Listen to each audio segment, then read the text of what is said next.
Assalamualaikum warahmatullahi wabarakatuh. Kami dari kelompok 7. Di sini kami akan menjelaskan tentang Pancasila sebagai dasar pengembangan ilmu. Kelompok 7 disusun oleh 1. Rehan Alfiandri 2010-711-001, Reza Juliana 2010-723-017, Raya Sultan Alfaris 2010-711-017. Dosen pembimbing Dr. Andes Yose Rizal, MSI. Pembahasan. Yang pertama, ilmu dalam perspektif historis. Yang kedua, pengertian dan ciri-ciri ilmu. Yang ketiga, konsep Pancasila sebagai dasar pengembangan ilmu. Yang keempat, pentingnya Pancasila sebagai dasar pengembangan ilmu. Yang kelima, Pancasila sebagai sumber nilai, kerangka berpikir, serta asas moralitas bagi pembangunan ilmu pengetahuan dan teknologi. Yang keenam, esensi Pancasila sebagai dasar nilai pengembangan ilmu. Yang pertama, ilmu dalam perspektif histori ilmu pengetahuan akan dibacakan oleh Reza Juliana. Baiklah, Assalamualaikum warahmatullahi wabarakatuh, teman-teman semua. Kali ini saya akan membacakan materi tentang ilmu dalam perspektif historis ilmu pengetahuan.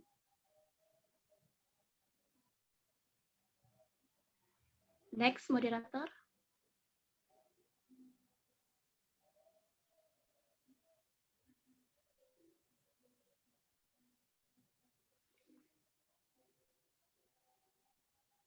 Berkembang melangkah secara bertahap menurut dekade waktu dan menciptakan zamannya, dimulai dari zaman pra-Yunani kuno, abad pertengahan, Renaissance, zaman modern, dan masa kontemporer. Oleh karena itu, zaman pra-Yunani kuno disebut juga zaman batu yang berkisar antara 4 juta tahun sampai 20 tahun. Pada zaman ini ditandai oleh kemampuan A. Know-how dalam kehidupan sehari-hari yang didasarkan pada pengalaman. B. Pengetahuan yang berdasarkan pengalaman itu diterima sebagai fakta dengan sikap reseptif main. Keterangan masih dihubungkan dengan kekuatan magis. C. Kemampuan menemukan abjad dalam sistem bilangan alam sudah menampakkan perkembangan pemikiran manusia ke tingkat abstraksi. D. Kemampuan menulis, berhitung, menyusun kalender yang didasarkan atas sintesis terhadap hasil abstraksi yang dilakukan. E. Kemampuan meramalkan suatu peristiwa atas dasar peristiwa-peristiwa sebelumnya yang pernah terjadi.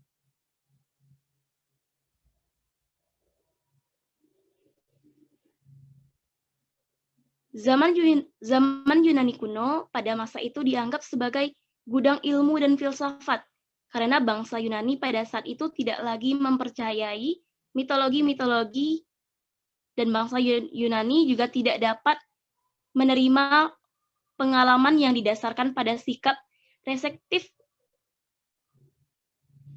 atau sikap menerima begitu saja, melainkan menumbuhkan sikap yang senang menyelidiki sesuatu secara kritisi. Zaman abad pertengahan, para ilmuwan pada masa ini semua adalah teolog, sehingga aktivitas ilmiah terkait dengan aktivitas keagamaan. Semboyan yang berlaku pada ilmu pada masa ini adalah abdi agama.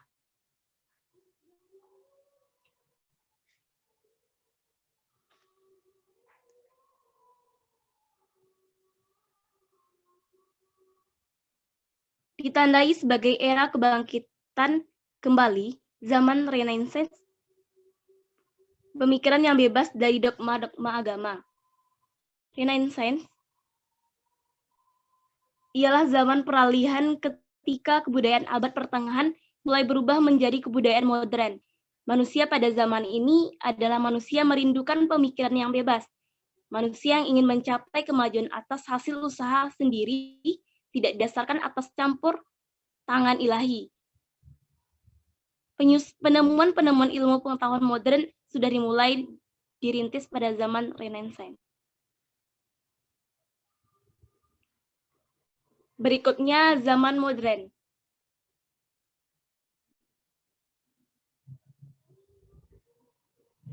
Zaman modern ditandai dengan berbagai penemuan dalam bidang ilmiah.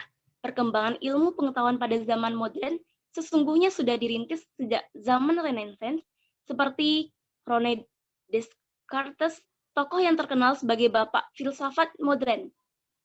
Nah, René Descartes juga seorang ahli ilmu pasti. Penemuannya dalam ilmu pasti adalah sistem koordinat yang terdiri dari dua garis lurus X dan Y dalam bidang datar.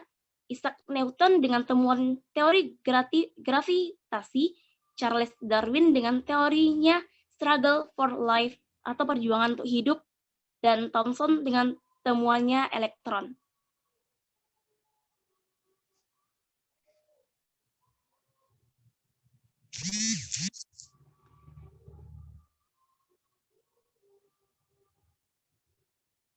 Zaman kontemporer atau pada abad 20 dan seterusnya, fisikawan termasyhur abad ke-20 adalah Albert Einstein. Ia menyatakan bahwa alam itu tak terhingga besarnya dan tak terbatas, tetapi juga tak berubah status totalitasnya atau bersifat statis dari waktu ke waktu. Nah, Einstein percaya akan kekekalan materi ini, berarti bahwa alam semesta itu bersifat kekal, atau dengan kata lain tidak mengakui adanya penciptaan alam. Di samping teori mengenai fisika, teori alam semesta, dan alam-alam, maka zaman kontemporer ini ditandai dengan penemuan berbagai teknologi canggih. Teknologi komunikasi dan informasi termasuk salah satu yang mengalami kemajuan sangat pesat, mulai dari penemuan komputer, berbagai satelit komunikasi, internet, dan lain sebagainya. Bidang ilmu lain juga mengalami kemajuan pesat, sehingga terjadi spesialisasi ilmu yang semakin tajam.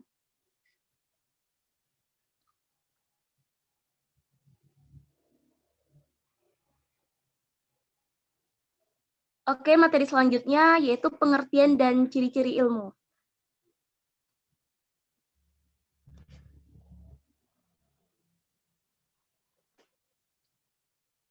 Menurut Li Yang 1987, pengetahuan ilmiah mempunyai 5 ciri pokok.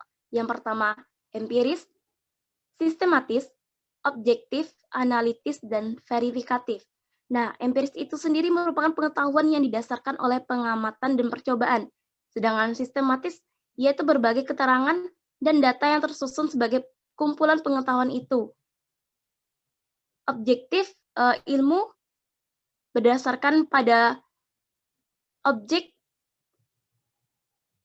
seseorang atau kesukaan pribadi. Nah, objektif itu berarti berarti pengetahuan itu bebas dari prasangka dan atau kesukaan pribadi. Nah, selanjutnya analitis. Pengetahuan ilmiah berusaha membedakan pokok soalnya ke dalam bagian-bagian yang terperinci untuk memahami berbagai sifat, hubungan, dan peranan dari bagian-bagian itu. Selanjutnya, verifikatif. Dapat diperiksa kebenarannya oleh siapapun.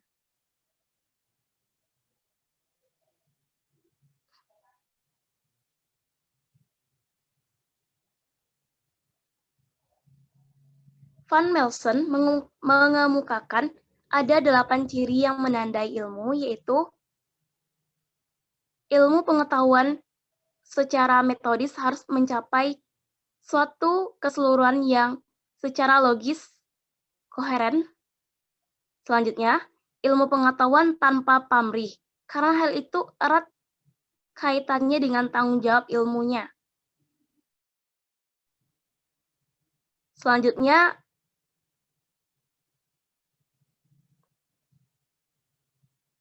ilmu pengetahuan bersifat objektivitas, artinya setiap ilmu terpimpin oleh objek dan tidak didasarkan oleh prasangka dan prasangka-prasangka subjektif.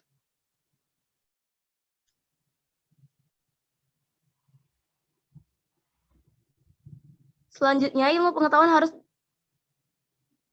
diverifikasi oleh semua peneliti ilmiah dan pengamatan.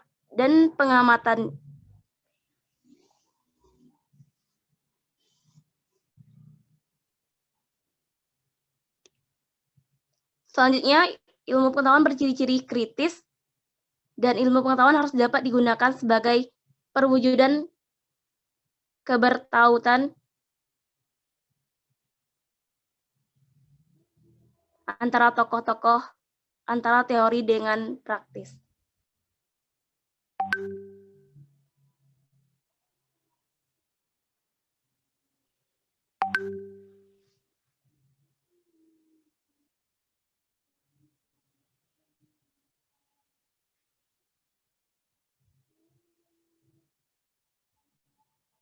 Nah, pengertian ilmu pengetahuan dilihat dari pendapat ahli, yaitu Daliang Gi, merupakan rangkaian aktivitas penelaahan yang mencari penjelasan suatu metode untuk memperoleh pemahaman secara rasional, empiris mengenai dunia ini dalam berbagai seginya, dan keseluruhan pengetahuan sistematis yang menjelaskan berbagai gejala yang ingin dimengerti manusia.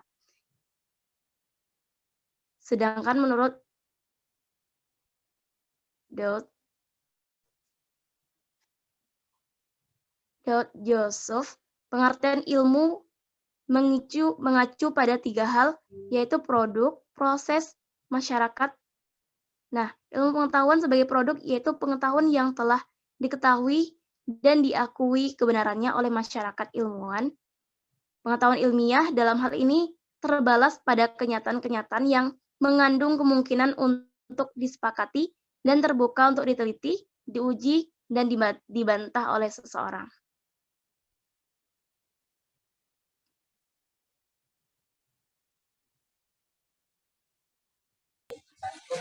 Baik, selanjutnya materi yang ketiga, yaitu konsep Pancasila sebagai dasar nilai pengembangan ilmu. Pengertian Pancasila sebagai dasar nilai pengembangan ilmu dapat mengacu pada berbagai jenis pemahaman. Yang pertama, bahwa setiap ilmu pengetahuan dan teknologi yang dikembangkan di Indonesia haruslah tidak bertentangan dengan nilai-nilai yang terkandung dalam Pancasila. Kedua, bahwa setiap IPTEK yang dikembangkan di Indonesia harus menyertai nilai-nilai Pancasila sebagai faktor internal pengembangan IPTEK itu sendiri. Yang ketiga, bahwa nilai-nilai Pancasila berperan sebagai rambu normatif bagi pengembangan IPTEK di Indonesia. Yang keempat, bahwa setiap pengembangan IPTEK harus berakar dari budaya ideologi bangsa Indonesia sendiri, atau yang lebih dikenal dengan istilah diintegrasi ilmu. Yang keempat, pentingnya Pancasila sebagai dasar pengembangan ilmu.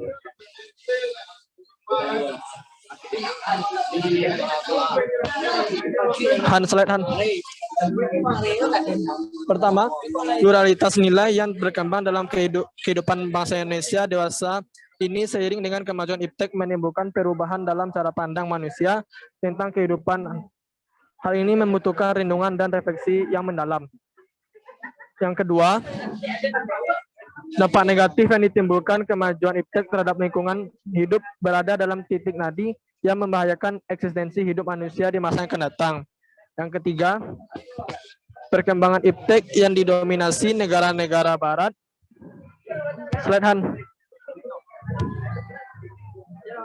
Dan didominasi oleh negara-negara barat dengan politik global ikut mengancam nilai-nilai khas dalam kehidupan bangsa Indonesia, seperti spiritualitas, gotong royong, solidaritas, musyawarah, dan cinta rasa keadilan. Sekian dari saya.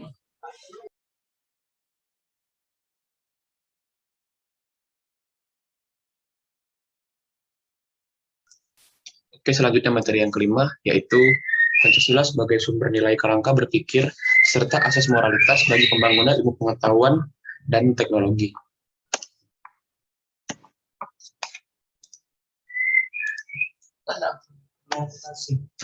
Menurut Kailan tahun 2000 bahwa Pancasila merupakan satu kesatuan dari sila-silanya, harus merupakan sumber nilai, kerangka berpikir serta asas moralitas bagi pembangunan ilmu pengetahuan dan teknologi. Oleh karena itu, sila-sila dalam Pancasila menunjukkan sistematika dan pembangunan IPTEK, yakni sila ketuhanan yang Maha Esa, mengimplementasikan ilmu pengetahuan, mencipta perimbangan antara rasional dengan irasional, antara akal, rasa, dan kehendak.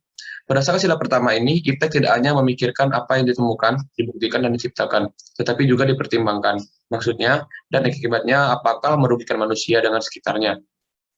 Pengolahan diimbangi dengan pelestarian. Sila pertama, menempatkan manusia di alam semesta bukan sebagai pusatnya, melainkan sebagai bagian yang sistematik dari alam yang diolahnya.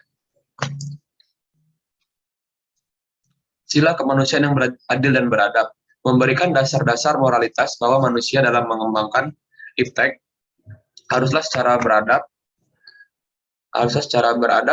Iptek adalah bagian dari proses budaya manusia yang beradab dan bermoral. Oleh sebab itu, pembangunan iptek harus didasarkan pada hakikat tujuan demi kesejahteraan umat manusia. Iptek harus dapat diabdikan untuk peningkatan harkat dan martabat manusia, bukan menjadikan manusia sebagai makhluk yang angkuh dan sombong akibat dari penggunaan iptek.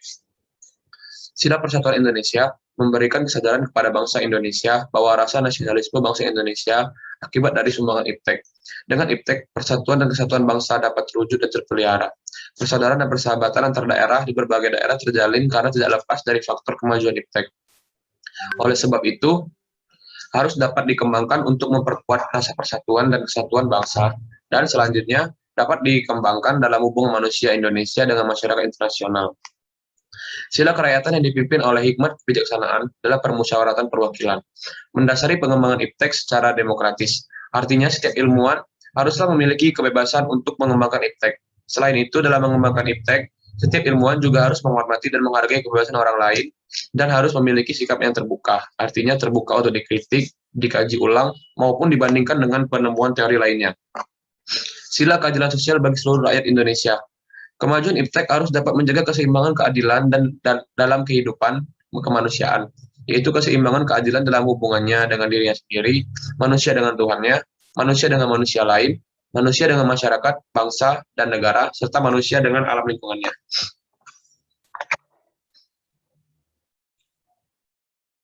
Kedudukan Pancasila sebagai paradigma pembangunan nasional menurut Syahrial Sarbani harus memperhatikan konsep sebagai berikut. Yang pertama, Pancasila harus menjadi kerangka kognitif dalam identifikasi diri sebagai bangsa. Pancasila sebagai landasan pembangunan nasional. Pancasila merupakan arah pembangunan nasional.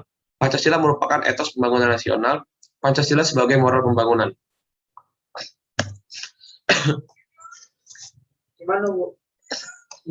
Hal pertama yang terkait dengan kedudukan Pancasila sebagai landasan kebijakan pengembangan ilmu pengetahuan.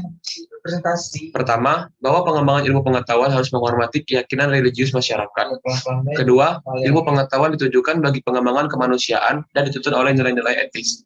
Ketiga, iptek merupakan unsur yang menghomogenisasikan budaya. Keempat, prinsip demokrasi akan menuntut bahwa penguasaan iptek harus merata. Kelima, kesenjangan dalam penguasaan iptek harus dipersempit. Hal kedua yang meletakkan Pancasila sebagai landasan etika pengembangan iptek. Pengembangan iptek terlebih yang menyangkut manusia harusnya selalu menghormati martabat manusia, misalnya dalam rekayasa genetik. Iptek haruslah meningkatkan kualitas hidup manusia, baik sekarang maupun di masa lalu. Pengembangan iptek hendaknya membantu pemekaran komunitas global, komunitas manusia, baik lokal, nasional maupun global. Iptek harus terbuka untuk masyarakat, lebih-lebih yang memiliki dampak langsung kepada kondisi hidup masyarakat.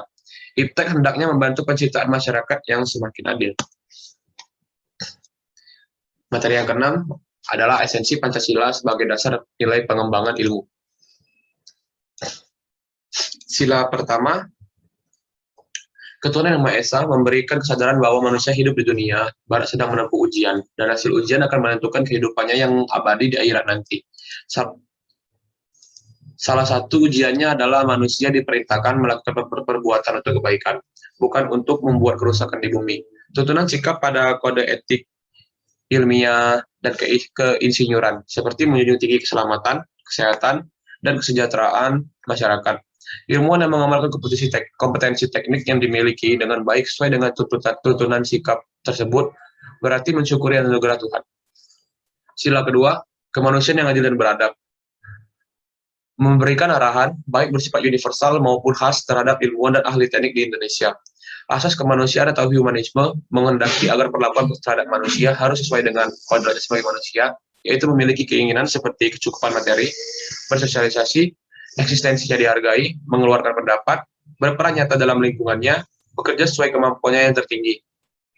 Sila ketiga, Persatuan Indonesia memberikan landasan esensial bagi kelangsungan negara, Kesatuan Republik Indonesia, NKRI. Untuk itu, ilmuwan dan ahli teknik Indonesia perlu menjunjung tinggi asas persatuan Indonesia ini dalam tugas-tugas profesionalnya.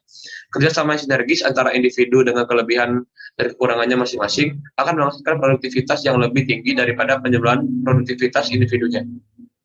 Sila keempat, kerakyatan yang dipimpin oleh hikmat kebijaksanaan dalam permusyawaratan atau perwakilan, memberikan arahan asas kerakyatan yang mengandung arti bahwa pembentukan negara Republik Indonesia ini adalah oleh dan untuk semua rakyat Indonesia. Setiap warga negara mempunyai hak dan kewajiban yang sama terhadap negara. Demikian pula halnya dengan ilmuwan dan ahli teknik, wajib memberikan kontribusi sebesar-besarnya sesuai dengan kemampuan untuk kemajuan negara. Sila keempat ini juga memberi arahan dalam manajemen keputusan, baik pada tingkat nasional, regional, maupun lingkup yang lebih sempit. Sila kelima, keadilan sosial bagi seluruh rakyat Indonesia, memberikan arahan agar selalu diusahakan tidak terjadinya jurang kesejahteraan di antara bangsa Indonesia. Ilmuwan dan ahli teknik yang mengelola industri perlu selalu mengembangkan sistem yang memajukan perusahaan, sekaligus menjamin kesejahteraan karyawan. Selama ini, pengelola industri lebih berorientasi pada pertumbuhan ekonomi, dalam arti keuntungan perusahaan, sehingga cenderung mengabaikan kesejahteraan karyawan dan kelestarian lingkungan. Situasi timpang ini disebabkan oleh pola kerja yang hanya mementingkan kemajuan perusahaan. Pada akhirnya, pola tersebut dapat menjadi pemicu aksi protes yang justru merugikan perusahaan itu sendiri. Sekian dan terima kasih presentasi dari kami dari kelompok 7. Jika ada kekurangan, kesalahan kata atau ucapan, saya minta maaf. Saya akhiri. Wassalamualaikum warahmatullahi wabarakatuh.